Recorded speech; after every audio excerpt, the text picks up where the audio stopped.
Hi everyone, welcome back to the Vibrant Life Show here in Cloud Dojo. I'm Corey and this is your spot for inspiration on living a healthy, happy, and vibrant life. And today we are talking about trying to stay connected with our kiddos from little kids all the way through teenagers.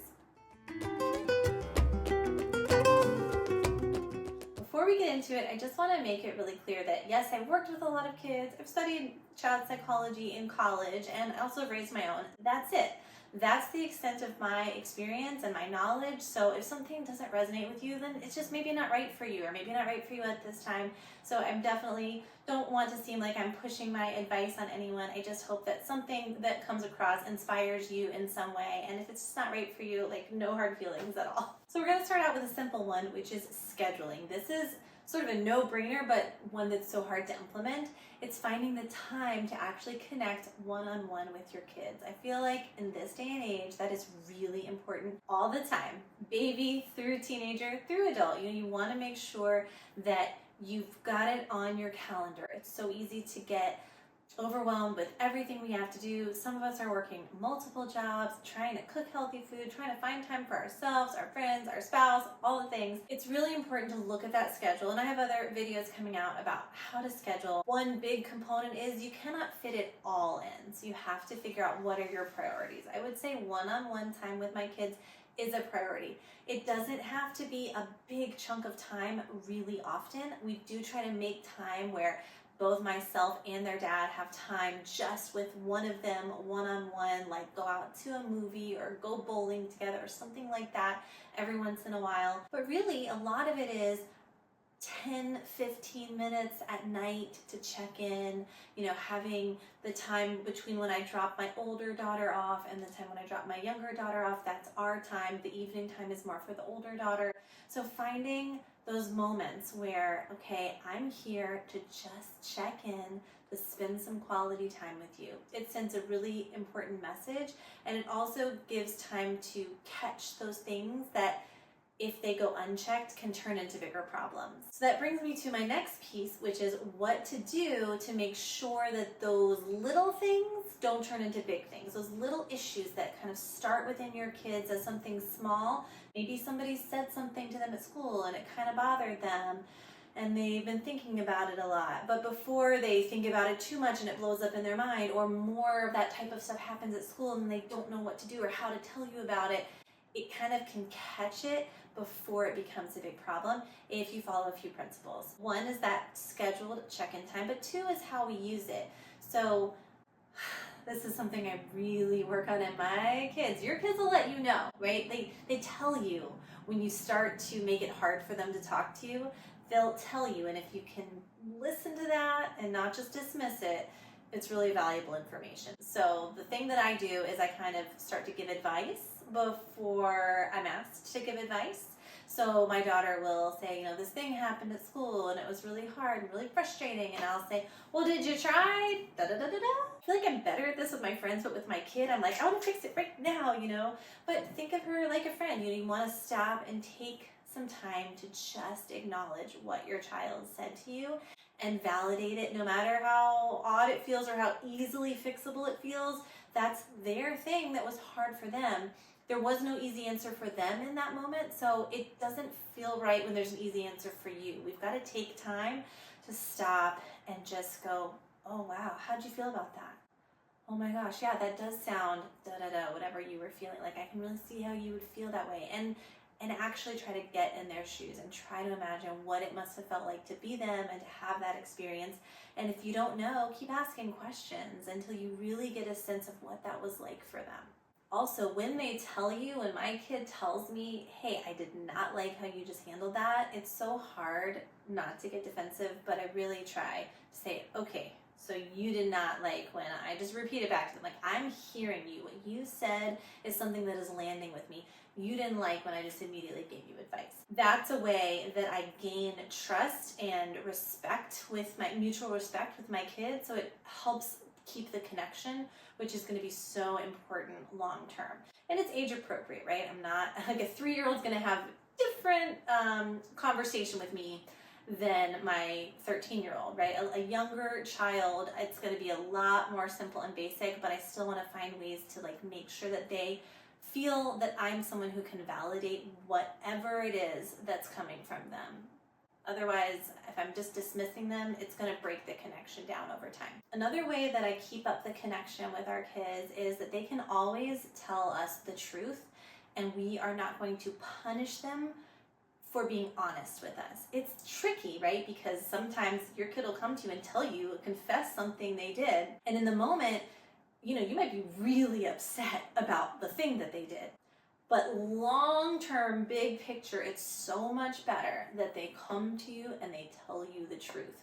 So if they come to you and they say like, hey, I decided this is true about me, and you're like, what?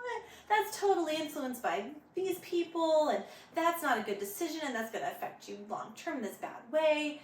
Like, all that stuff may be true.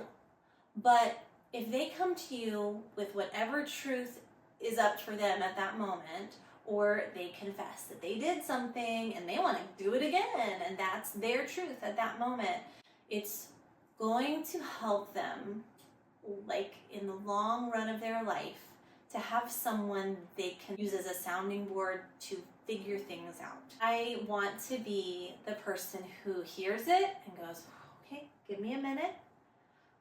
All right, I want to be here to know the truth of you and be part of your process of figuring out what's right for you. Because in the end, I'm not going to be able to control that.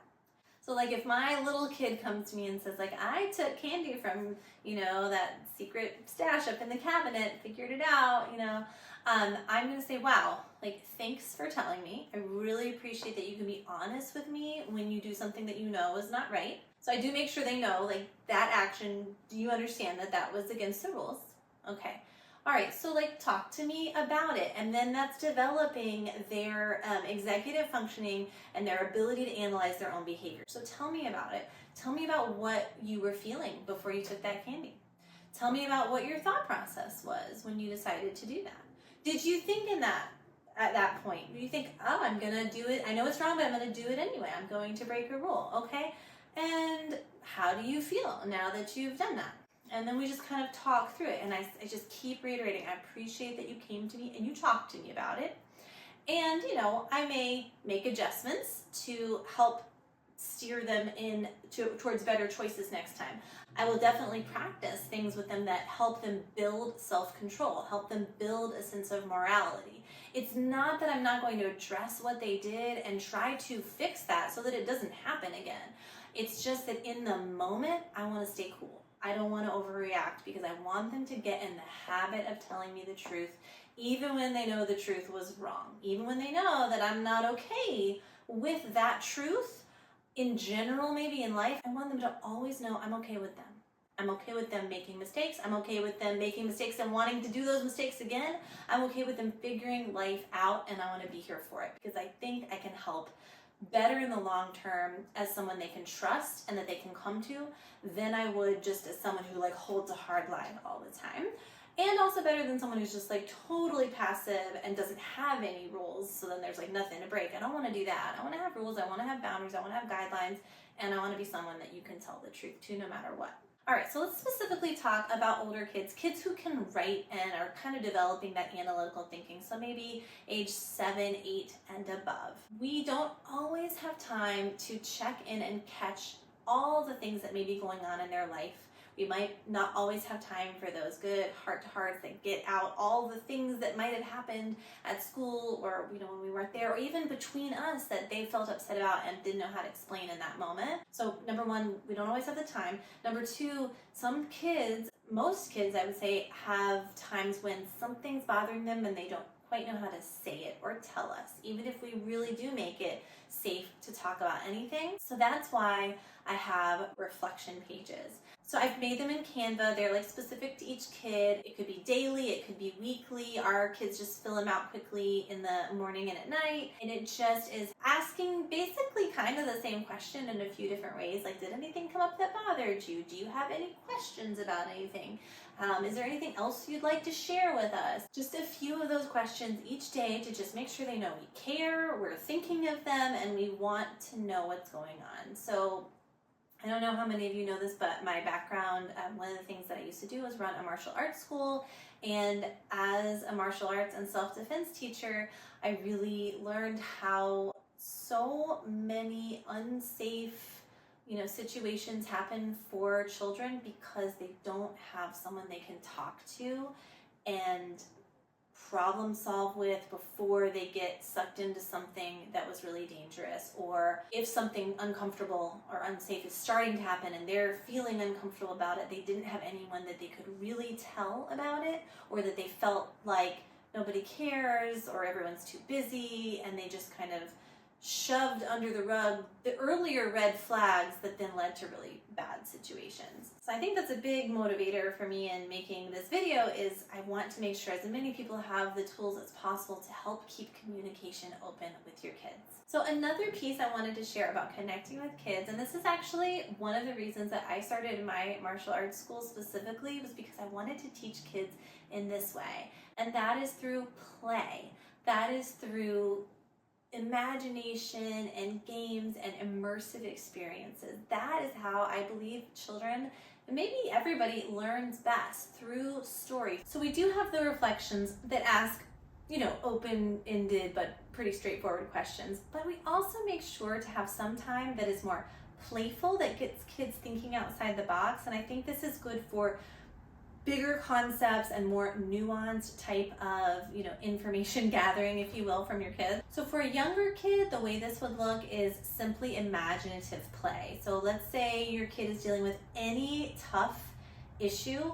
There are actually two options. One is to get some play figurines, whatever they like to play with, and start just playing with them whatever game they normally play. I mean, kids love it when you play with them. I don't think it's important that grown-ups are always pretending to be, the kid's best bud and playing with them, but they do love when we do it sometimes, and I think it is really important.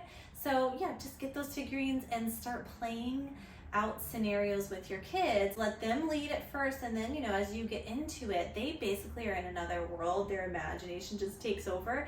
And then you can start bringing in whatever the troubling scenario is. So I can make a video that's in more detail about this another time and give some examples of how I've done it. But just any issue that you have with your child, maybe they've been getting upset more easily at their sibling, and maybe they've been aggressive, you could have some figurines act that out. And first, it's just information gathering, create some of those similar scenarios and then see how they acted out. And then you can have them play the role of helping stop the behavior. And then you might get some information and some ideas from them. And then also, of course, you can teach through play as well. If you start acting out ways that you would like them to act and show how great that turned out when this character acted that way. So it just takes it one level away from them personally, but they still learn the lesson. And in fact, I think they learn it better than if it's just told directly to them. And then secondly, for younger kids, imaginative stories. So it's essentially the same thing, but you're, obviously more in control of the storyline. You can kind of make up a story using some of those similar characters and situations, but that story can be something that stays with them. You can craft that story with these characters and then create something that child can remember and recall as a lesson when they need it. I've found really great results with this. So just keeping that a consistent part of parenting, woven into your child's, daily and weekly life. So for older kids, it's not actually that different. We do play with them, but the way that I do it for older kids, preteen, teen, is I start out by just hey, do you want to play Would You Rather, or other kinds of get to know you, guessing games, because kids play those games and adults play those games. It's just they look different. Maybe they're not as imaginative as they used to be, but what if you were this, and then what would you do? And so we're still kind of going through scenarios. I do that more as a way to break the ice, to get into conversation, kind of passes certain barriers that we have around our thoughts when we get in a more playful space, a more creative space, and then I think it allows room to open up for bigger conversations. So that's often how I would suggest starting with a talk with an older child or a teenager, is kind of playing some of those games that get the creative ideas flowing and just, let the barriers down a little bit, and then getting into the more heartfelt conversation. And then the second one is, you can definitely still tell stories and should tell stories, I believe.